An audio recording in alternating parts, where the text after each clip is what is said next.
She might be. She's really struggled with that for years. Right. What other questions did you have? I don't know. I just, when I read, I kind of try to think of questions, but like all the kings. Now we just went to Solomon from the beginning, whenever the king started. Have they all been good kings? No, not all of them. But when They they, were kind of chosen by God. well, the first kings were, but in today's reading, I don't know if you caught it, but he said that the Lord said, as long as your sons follow my ways, Right. there'll always be somebody on the throne. That, Right. but they weren't. Yeah, They were sons, but they weren't following his way, or they weren't following the Lord. Even Solomon will eventually fall away from the Lord. Well, I thought he turned out, I'm growing up and hearing things. I always heard that Solomon was not good, but here I'm like, well, God, here he is a king. Yeah, he actually is started off good, but he ended up bad. So why did he have to have that? The guy that made himself king right before him, the other brother, the son. The brother, yeah. Why did he have to have him killed? That's what David said to do. He said he doesn't want. Well, no, that was Joab. So he wanted him killed because he was the king, and he didn't want to take a chance of him trying to usurp his authority again, like the last time. Yeah. And I thought, you could have, you just you go on and live your life and stay out of business. But I mean, no, go kill him. Right. That's just harsh. Yeah. A lot of not forgiveness, and this is why I'm struggling, because it's man. Yeah. They didn't tolerate a lot of stuff. It was very black and white. Well, I hope he tolerates a lot now, especially the first 60 years of my life. He's got a lot to forgive. I got a lot to repent for. Yeah. So I started going in here. Oh my. Sometimes when I'm reading this, I need somebody, when I'm reading to ask. Because when I get here, I think, oh, where did I read that? But that's why when she gets that new one, and I don't know what's so different about it than this. This version is more thought for thought than it is word for word. And the version that she wants to get is more word for word. So it's going to be closer to what it actually says. This just expresses what the thought was. Oh. We're the only three here today, huh? We're the only three here today. Yep. Hope you got a lot of questions, because I've already asked a couple, but I'm trying to think of another one when I was reading.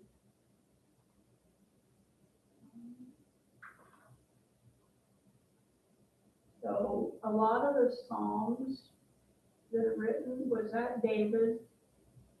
He wrote some. Because I would read some and it was like, oh my gosh, please help me, I'm so bad, and I'm like, boy, this poor guy, and he says, please, help me, I'm, struggling, and I read these, and I'm looking who wrote, I'm like, God, David, he really must have been a bad person, and then I see, so I'm reading about his king, his reign. I mean, it didn't seem to be so bad, No, he had a heart after the Lord. That's the thing that made him a man after God's own heart. When he dies, so why was he begging that God is no God? I'm so sorry. In some of the Psalms that I've read about David, and I didn't understand it. I've been reading the King James, and I was so lost all the time. That's why I'm starting all over again. Sure.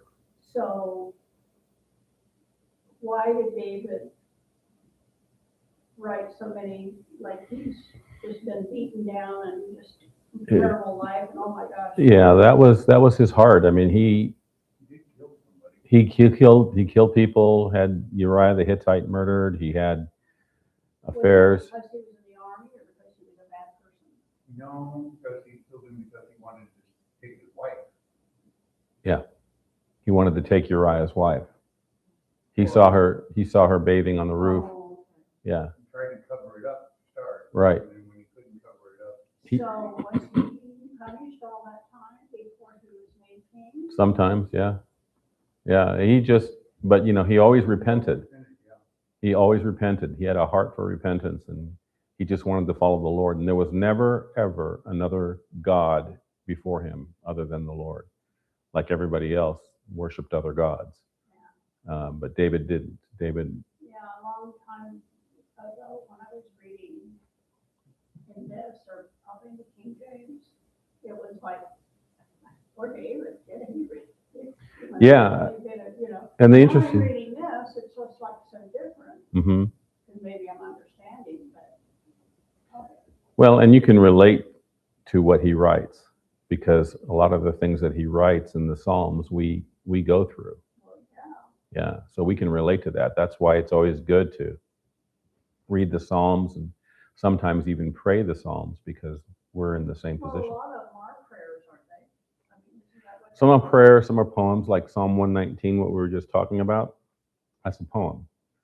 And it's broken down alphabetically because that was the way that they did it back then. So with those names, the letters, yeah. Okay. I think that's also refers to the way we're supposed to look at ourselves.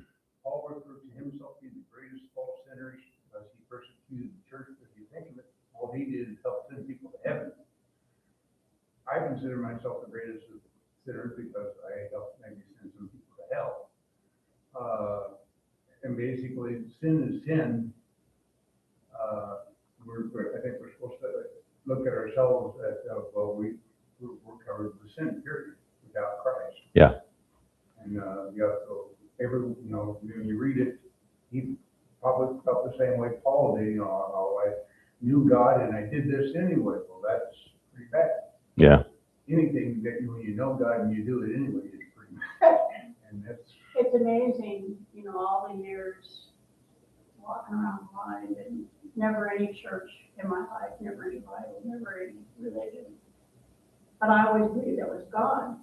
I don't know why I ever had that. I don't know where I ever got it. Yeah. But I grew up, and a lot of times I'd feel really depressed or down, and I'd go out and sit on a rock and sit there and talk to God. Didn't know why. Yeah. But now I'm reading this, and I look back over my life, and I'm like, oh my gosh, things that I did, I'm like, oh, I can't believe it. I mean, it wasn't bad things, but how I look back and sometimes how I treated somebody, and Mm-hmm.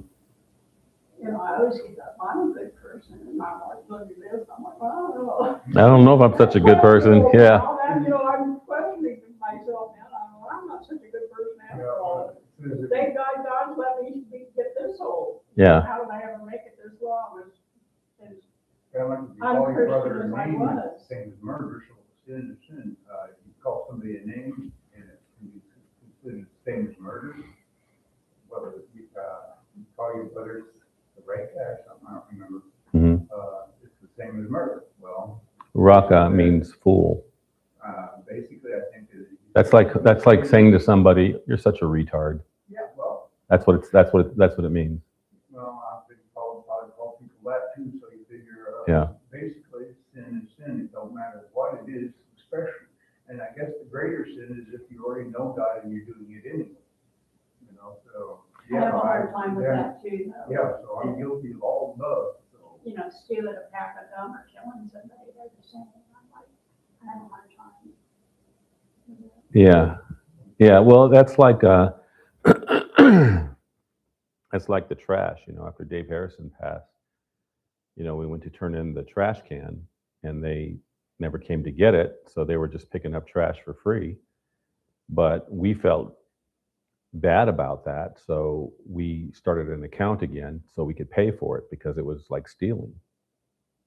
to let them Are pick. we paying for it now? Yeah, we've been paying for it. Yeah, Oh, well, I remember that time you told me, you said, well. we weren't. That was like a year Right. ago. Yeah, that was a year ago. But yeah, we decided we need to pay for it because it's like stealing if we don't. You Uh, don't realize it, yeah. yeah, just because it was their mistake doesn't mean that we shouldn't do the right thing. So that's why we did it. So it's the same kind of thing, when you stealing a pack of gum or killing somebody, whatever it is, it's. Wait, you stole a pack of gum and you've done damage to Mhm. whoever owned it. You kill somebody, I mean, you've taken their life. And Right. to me, they're not the same. No, they're not the same, but sin is sin.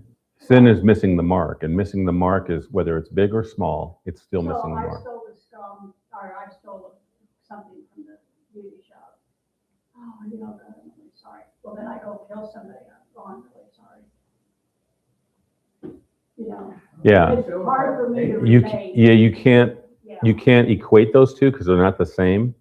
I But know, the little thing I made, right. in my pocket, so I mean, it was wrong. Yeah. Look at it like a white sheet of paper, put a spot in there, what do you see? Well, you don't see the white piece of paper, as much as you do the spot. Doesn't matter how big the spot is. No, I totally get it, it's all the same. Yeah. The Apostle Paul said that to him who knows what to do, what is right, and doesn't do it, to him it's sin. Okay, so I'm a klepto, and, I go into stores and I'm always pocketing stuff. Yeah. Oh, man, I gotta quit this. You go out and kill a person here, a person there, and a person there. I just can't, The damage is different, but it's still. well, yeah, I mean, you've taken a life. I mean, Yeah, you're looking. Not yours. You're looking at the end result. You're not looking at what's happening to you. So what you're doing is, whether you're stealing a pack of gum or whether you're killing somebody, is you're damaging your eternal security by sinning because you're choosing to do that. That's what's happening to you. It's not the end result. The end results are different, and one is more severe than the other. But it's what's happening to you because you're choosing to ignore God and do your own thing. Yeah, and no matter how big or how small that is, you're choosing to do that, and that's what's causing the darkness to come inside you when you do that. I mean, if I stole a pack, if I happened to take something, Mhm. If I killed somebody, I would feel terrible. I mean, in my Sure. life, Mhm. that would destroy me. Yeah. So they're so different how I would feel, but they're equal sins. A sin is a sin, and it's not a That's what sin. I'm saying, they're It's equal sins. murder is not the sin. Stealing gum is not the sin. It's your choosing to do one or the other is the sin. It's the sin to you. It's not the sin to them. Okay. You get that? Yeah. Yeah, it's because you chose. It's the sin to you. And that's just the result of your deciding to do whatever you're going to do, murder or gum. I remember the first thing I stole was a piece of candy. I must have been about 5 years old, but I remember I got this. And then when I finally went down there to finally do something about it, of course, the store was closed. I mean, I'm literally without business. It took that long to get around to actually do something about it. And then I went downhill from that point on. Yeah, I did something real young, I don't remember how old I was. I don't even It was remember kind what of a candy dare, the people I hung with, or another kid or something, dared me. And it was a five and dime somewhere, I didn't know what town I was in. And it was a pack of gum, I think I took, or a candy bar or something. And after I took it, I'm like, I felt so bad.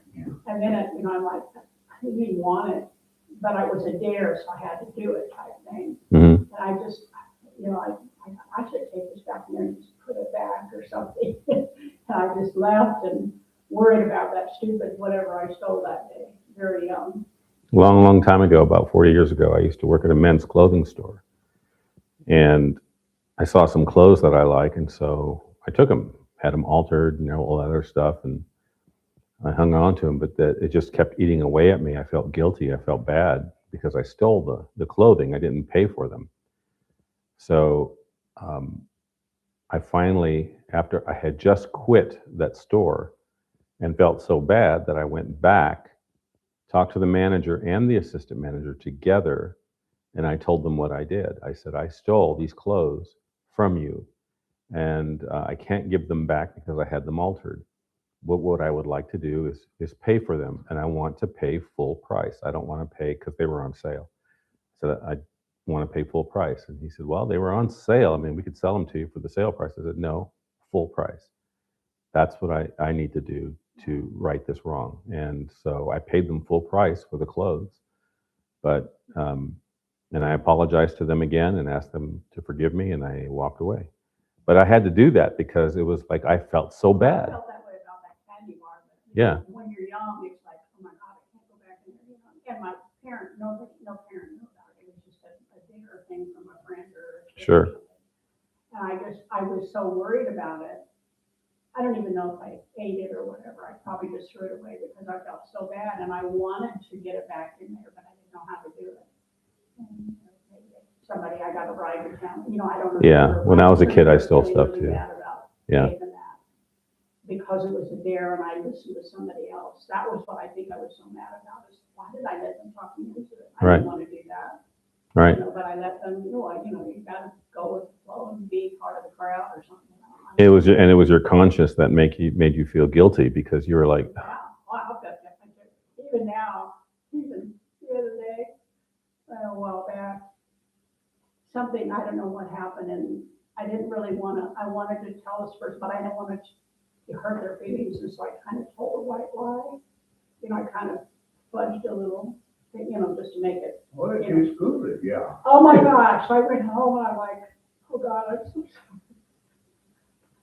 But I didn't want to say what I should have been saying, and hurt somebody's feelings or something. I don't remember what it was, but I just got home and I'm like, these little white lies are going to be the death of me. Yeah, sometimes it's easier just to say the truth, even though it's going to hurt somebody. Maybe that's where God wants them to be. We don't know, but we have to be upright in our character and honest. That way they know at the time that you're honest. Yeah. How bad it is. Yeah, I mean, it's easy for little white lies because they're harmless. We think they are. It's kind of My crowd was I don't know how to say it.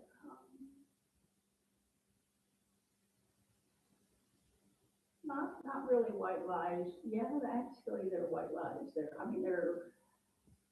something to cover up something when you fight. no, not covering anything up. Just like as good as the. How do you like? Did you like that? somebody calls you and wants you to go somewhere, and you say, "Oh no, I'm busy," when you're not really busy. Things like that, because you didn't really want to go. You just say, "No, I don't want to go. I don't want to go with you." Right, which is easier. Yeah. Well, yeah, but you hurt feelings. That's what I'm trying to say. Just say, "No, I've got this to do," which is kind of a white lie because you didn't have this to do. You just didn't want to go with this person. Right. Those kind of white lies, Right, but still, trying to save their feelings that I don't really want to go with you. But it's not up to you to save their feelings. It's up to them to consider your boundaries and to consider your time. Yeah. It's like if I call somebody, I'll ask them, is this a good time? And I'll always ask them that first because I'm not just going to call and start talking. And we have people that do that to us. They'll call and they just start boom, boom, boom, boom. And they don't even ask, is this a good time? We could be in the middle of something, but we're trying to be polite. But I'll always ask somebody, is this a good time? Can I address this now? Or should I come back later? That kind of thing. And so it's a lot easier to do it that way because then people realize, oh, this person's got boundaries. On top of that, if we're representing Christ, people ask you things and you tell them things that even hurt. Mm-hmm. After a while, they'll learn that if you really want the truth about something, go ask her. Because she's going to say, no matter what it is, she's going to tell you the truth. Right. So it might stand higher. It's just, part of being considerate of other people and putting them higher than yourselves, like the Bible tells us to do, put them before yourself. that goes into all facets of life. It goes into not only what we do, it goes into communication, um, giving people a chance to talk, giving people a chance to listen, giving people a chance to express their frustration if they're frustrated. That's all important because if someone is hurting, say someone is sitting in the chair and I could tell that there's something going on, I might approach them afterwards and ask them, would you like to talk about this if you feel comfortable doing it with me? And they will. And so then and I'll just let them go because sometimes they've got all this stuff built up. You know how it goes. We build stuff up inside and we just don't let it out. And sometimes we don't have anybody to let it out to. So being considerate of other people's uh, feelings and boundaries and respect their space is important. It's important as we deal with other people, and we're all still learning this. I mean, I haven't got it all figured out. I still have issues with respect to somebody's space. I'm really bad about saying things like that. Maybe not hurt their feelings or something, just say, "No, I'm busy," but you're not busy, I mean, I know. Yeah. And that's what I said, like. But see, the good news is that you're getting that check inside saying, I don't know if I should have said it that way. Then I say it, I'm like, Right, exactly. I'm already looking skyward like. That's called conviction. And that's the Holy Spirit convicting you. So when you get that, that's a good thing. When you stop listening to that, that's a bad thing. That shows up because I said my first one that candy. But after a period of time, I guess it's a searing of the conscience. I felt bad if I didn't leave the store without taking something. Right. I was, I guess, a considerate thief. I always was generic, but I always left the store taking something because I don't know. I almost felt like I had to. When I was in junior high school, I used to steal a lot of stuff. I used to ride my bike 3 miles to school, and I would ride past the drugstore on the corner of this busy intersection. And they'd always get this big pile of, newspapers and puzzle books and things like that. And one day I just decided to take it to school and hand them out to people. And wasn't mine to take. I always felt bad about that. And eventually I guess I repented, if that's what you want to call it. I never went back to the store and told them that I took it. I just, I was a kid, and you do stupid stuff when you're a kid. Mine got worse and worse. Yeah. Really seared. And then, because at that time, as far as church goes, it was, Bible school and things like that for a little bit, but, really didn't take anything serious. We just did because everybody else was. And then I finally went to the First United Pentecostal and got into that. And then I got so hurt when I realized what the pastor was doing. I went completely the other direction again, started playing with drugs really heavy, and, Wicca and everything else. That was, like I said, Paul thought he was bad because he had people executed, basically. Well, he'd send them to heaven. People aren't putting needle in their arm, they weren't necessarily going to heaven. So, Yeah. I think we're all basically supposed to be like Paul or like David and just really consider, it was bad because I knew better. We're just supposed to put the Lord first. Yeah. And now that we're learning that, and we may be learning at a later age, but at least we're learning it. And so we can look back at those bad things that we did, and we can say, thank God I'm not the way I used to be. Understand how people fall into that mess. Right. We were there. We were there. I'm getting better because 3 people that I was so angry at over the years. My Barbie dog neighbor was number one day. I just got a year ago one day, I just thought, you know what? I need to look at him different. He's sick, he's old, he's miserable. He has a miserable life. They've got to be so unhappy that they don't do anything. I got to think different, not be angry at him. I got to feel sorry for him and wish him a better life and a little happiness and something. And I forgive him. I mean, it was his dog that was doing it. Of course, he's a real grouch anyway, he just, because he's miserable. Mm-hmm. So I forgave him. my ex-husband, who's still cussing me to this day on his deathbed that I stole everything and ruined his life and 40 years later. And I hear this from my son that he's still complaining about me years and years ago. And then when I started the church here, I forgave him. I thought, I'm so happy. I'm so blessed that I moved on and I didn't steal anything from him. In fact, I wanted out. I want nothing. Just I told the lawyer, I want nothing. And he said, no, you're going to get it. He said, I can ruin him. And I said, no, you're not. I just want out. So I didn't have that to worry about because I didn't try to. I just needed my freedom in my life because it got dangerous. And I forgave him, and I felt good about that. And then one other person, and I'm just like, it's just such a good feeling when you let it go. That's the Holy When you Spirit. let See, it go. that's God working in your life, and that's the one thing you can have confidence in.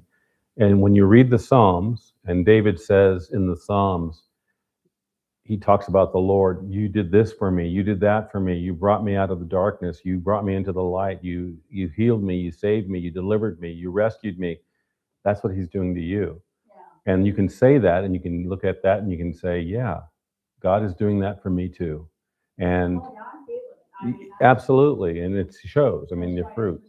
It's like Brad was talking to me one day about the church, and I said, it's a little church, and, he was talking about long ago, and I said, you can go and whatever, it may not be your thing, and he said he was an altar boy, he'd been in a million churches in this church and all kinds of churches, and so he knows he's read the Bible 14 times and all this stuff. And I said, well, because he was asking me about it, I said, well, let me tell you what, I said, I started going there years ago, I don't remember when I started. And I said, the first time I walked in there, I said, it was a different person, a different pastor. But I walked in there, my husband talked me into going, and I said, when I walked out of there, I just felt peace. I didn't know anything about the Bible. I didn't know there was 66 books. I knew nothing about the Bible. I never had a Bible in my life. But I walked out of here with peace. And that's what I told him. I said, that's why it's so important to me. I don't want to miss a Sunday because when I walk out of there to this day, I feel at peace. Yeah. And I said, it's important to me. And I said, there's a lot of people that I've watched over the years come and, oh, well, that's not how it's supposed to be. And they leave and they come and go. And, you know all the people that's come and gone. Sure. And I said, so it may not, and I want to make sure he knew, it may not be for you. And I know that he doesn't bring a Bible, he, comes and sits and, and I didn't, well, maybe you should go. I didn't do any of that. Yeah. He approached me about it. Holy, but the fact that we can ask questions. But I get a lot out of it, and that's what I told him. It's so important because different people ask questions, and that's what I like. Because That's what it's supposed to be about. Somebody lectures to me all day, and I walk out of here.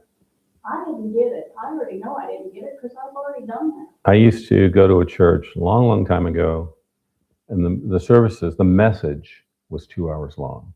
The music was about 20 to 30 minutes, and then the message would last for another 2 hours. And after about 20 minutes, I'd start, getting distracted and, drawing pictures or something. I wasn't a kid, I was a grown adult, but it was like, okay, I'm kind of overwhelmed here. I mean, I'm getting lectured to, and not allowing to ask questions. Like they all have questions, but by the time I get it halfway through or even done, I don't remember what the question was. Well, and that's why I encourage everybody to ask the question when it's fresh on your mind. Raise your hand and ask the question while it's there. Other people that might have the same question. Right, and you might get to it first. Their question, you may not even thought about it, and you get to hear the answer. That's why Or digging deeper, yeah. this is, I can't believe people wouldn't really like this unless, like he said he knows the Bible, been going his whole life, went to Catholic school, was an altar boy, and Knowing the Bible and understanding. he it. said he read the Bible many times. I don't know how he probably said, and I didn't pay attention, because one of those things where But look, he's I coming. really want to hear it. He keeps coming back. Well, And he did, I believe he did ask questions and things or make statements. Well, for now, I mean, he's been here consistently for the last few weeks. If he's ready to move on, he'll move on. It's not going to break my heart if he does. And the he's gonna come back void. Yeah. Go one way or another. Yeah, he's going to go someplace else and he's going to hear what they teach and how they teach it. And he's going to realize, oh, this is kind of empty. Maybe I should go back over here. Or Yeah. keep looking. Yeah. And the important thing is that, he's open to hearing and listening. And because I see him periodically nodding in agreement. He's going like that. And that's a good thing. And because then that, whether he stays long term or not is irrelevant. Yeah. What's important is that he's here now. And while he's here now, we just treat him like one of the family. I know he's got a lot of anger issues. A lot of people do. But I'm thinking just some things Debbie said, because she's done a lot of paperwork and stuff for him, Hmm. and he's over at her house a lot. That she made a comment about PTSD. Well, I didn't realize he was a veteran, but then I didn't know anything about him. I just knew he bought that house and he was a neighbor, and I'd just seen him a couple of times. But, since Debbie's left, it's like he's lonely, because he lives up there by himself. Hmm. And he's at the VA a lot now, I'm finding out. So he might have PTSD, because she made two people tell me that volatile temper Hmm. that happened. Told me, I'm like, I stay over here by myself, There's a number of people here in this church that have PTSD. And it's at different levels of intensity, but Yeah. they have it. He does not necessarily come from the military. It Could be from anything. Yeah. Well, let's see, when they were telling me that he had this anger tantrum, really, one was really volatile, and they warned me to, be careful around him, because he was new to the neighborhood and they didn't know. Hmm. Then I heard later that he was a veteran, and I thought, well, maybe that's part of the problem, because a lot of vets, I tell you, are struggling, so. They learn to respond instead of think. Sometimes when something negative hits, or they think Yeah. negative hits, sometimes they respond. I think instead of thinking. what can cause PTSD is a trauma in your life, and it doesn't necessarily have to be military. Oh, right. It could be anything, and the trauma could upset you so much inwardly that you I think sometimes it's like a light switch. Some trigger hits you, and bam. So, all right, I'm going to go ahead and stop this Okay, Q&A unless you have another question. no,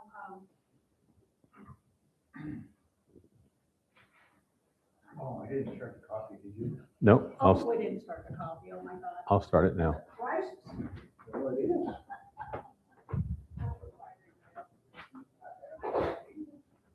Yeah. Good morning. Paul said you have a refrigerator, extra refrigerator, do you want to sell I think it's Paul, not me. I don't it? know. He told me I had to talk to you. Oh, okay, yeah, we'll get rid of it. Yeah, Might have. Because he said if you bought it